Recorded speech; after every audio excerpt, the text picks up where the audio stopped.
Assalamualaikum warahmatullahi wabarakatuh. Perkenalkan, nama saya Salma Salsabila dengan NIM F1S1220057, kelas R002. Nah, di sini saya akan menjelaskan tentang sistem operasi, meliputi fundamental mengenai sistem operasi, manajemen proses, penjadwalan CPU, deadlock, dan manajemen memori utama. Nah, langsung saja lanjut. Lanjut. Apa itu sistem operasi? Sistem operasi adalah perangkat lunak yang menyediakan lingkungan bagi pengguna untuk melakukan tugas-tugas pada sistem komputer. Sebuah sistem komputer dianggap sebagai kombinasi dari banyak komponen, seperti perangkat keras, sistem operasi, program, aplikasi, dan pengguna. Perangkat keras berarti bagian fisik dari sistem komputer. Biasanya bagian fisik dari sistem komputer ini terdiri dari perangkat input dan output, unit pemrosesan, pusat atau CPU, perangkat memori, dan lain-lain. Sistem operasi adalah kumpulan perangkat lunak yang mengelola sumber daya perangkat keras komputer dan menyediakan layanan umum untuk program komputer. Sistem operasi merupakan salah satu komponen utama dalam sebuah sistem komputer. Nah, ini benar ya. Dalam istilah teknis itu adalah perangkat lunak yang mengelola perangkat keras fisik dari sistem. Sistem operasi mengontrol alokasi sumber daya dan layanan seperti memori, prosesor, perangkat, dan informasi. Lanjut. Fungsi dari sistem operasi. Nah, fungsi dari sistem operasi itu ada manajemen sumber daya komputer. Sistem operasi dapat mengatur waktu sebuah aplikasi yang dijalankan, membagi penggunaan CPU saat aplikasi berjalan bersamaan, memberi akses pada disk, dan lain sebagainya. Lanjut, berperan sebagai aplikasi dasar sebuah perangkat. Sistem operasi merupakan dasar dari pembentukan program yang ada pada sebuah perangkat. Bisa dikatakan ini merupakan bagian vital yang mengatur semua hal yang dibutuhkan untuk menjalankan fungsi sebuah perangkat. Lanjut, menghubungkan hardware. Sistem operasi berperan dalam mengordinasikan semua perangkat yang saling terhubung pada gadget dalam waktu yang bersamaan, seperti penyimpanan internal, mouse, speaker, dan CPU.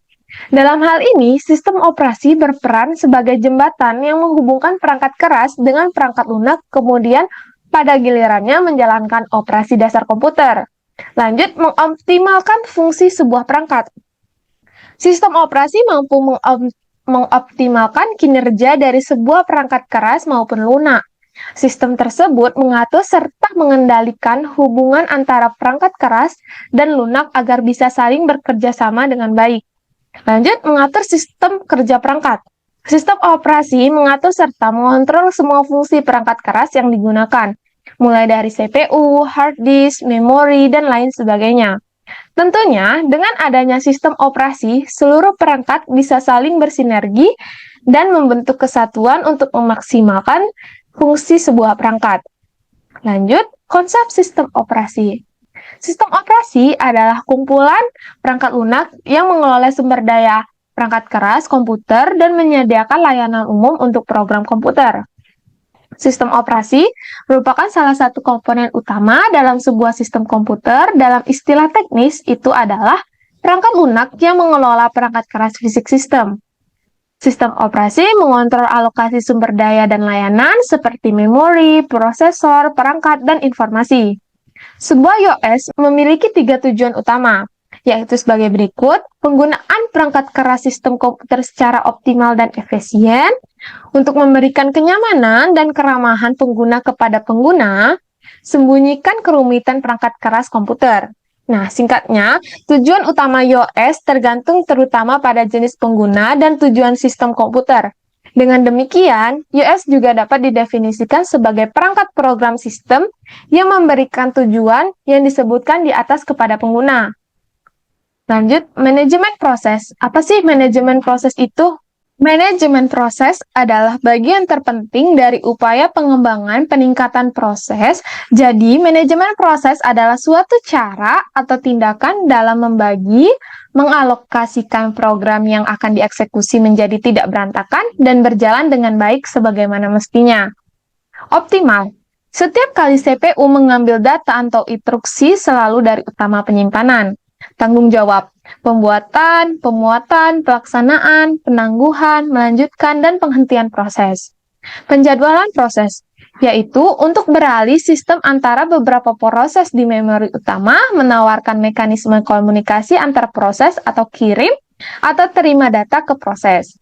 Proses ini adalah sebagian kecil dari program yang dimuat dari memori utama, menyediakan sinkronisasi atau mengontrol akses bersamaan untuk berbagi data agar data yang dibagikan tetap konsisten, mencegah atau menghindari situasi kebutuhan dengan mengalokasikan atau membatalkan alokasi dengan benar. Proses adalah program yang sedang dalam tahap eksekusi. Selama masa hidupnya, suatu proses melewati berbagai keadaan. Status proses berarti aktivitas yang sedang dijalankan oleh suatu proses. Status proses menunjukkan aktivitas yang sedang dilakukan, misalnya ketika suatu proses dibuat, itu adalah new atau baru.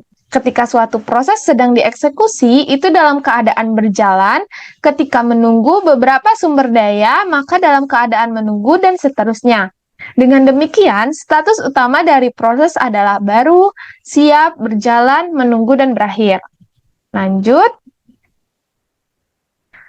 Penjadwalan CPU. Perpindahan CPU dari satu proses ke proses lainnya kapanpun diperlukan, ada beberapa teknik penjadwalan. Dalam sistem operasi multiprogramming, metode untuk mengalihkan CPU di antara beberapa proses disebut penjadwalan CPU. Ada beberapa teknik penjadwalan. Saat memilih metode yang disukai, ada kriteria yang berbeda. Kriteria ini tergantung pada situasi dan lingkungan tertentu yang dibutuhkan. Poin-poin utamanya adalah sebagai berikut: pemanfaatan, throughput, turnaround time, waktu nunggu, dan respon time. Jenis penjadwalan CPU. Penjadwalan CPU melakukan tugas penjadwalan dan merupakan bagian dari sistem operasi. Mungkin ada dua jenis algoritma penjadwalan.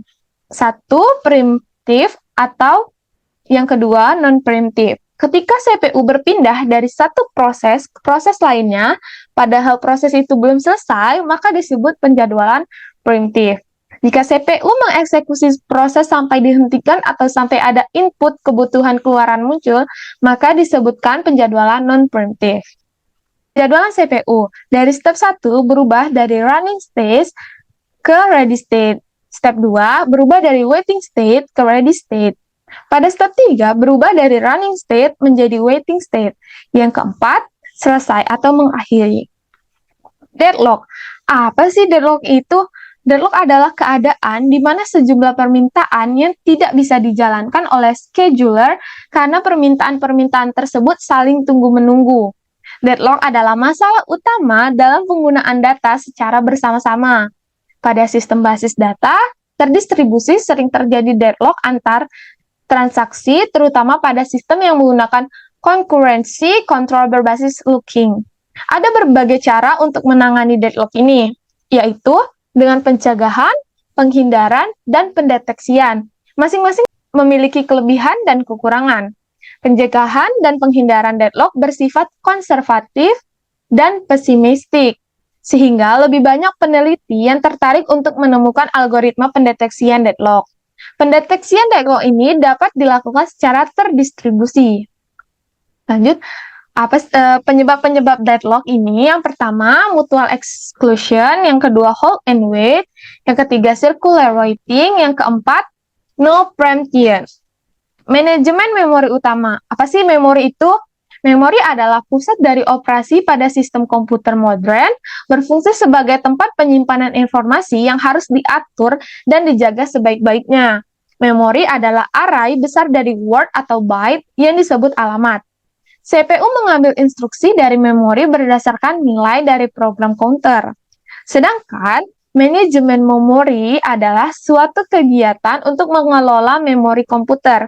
Proses ini menyediakan cara mengalokasikan memori untuk proses atas permintaan mereka, membebaskan untuk digunakan kembali ketika tidak lagi diperlukan, serta menjaga alokasi ruang memori bagi proses.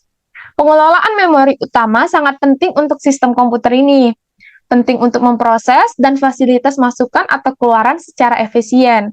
Sehingga memori dapat menampung sebanyak mungkin proses dan sebagai upaya agar pemrograman atau proses tidak dibatasi kapasitas memori fisik dari sistem komputer. Sekian, terima kasih presentasi dari saya. Semoga bermanfaat. Saya akhiri. Wassalamualaikum warahmatullahi wabarakatuh.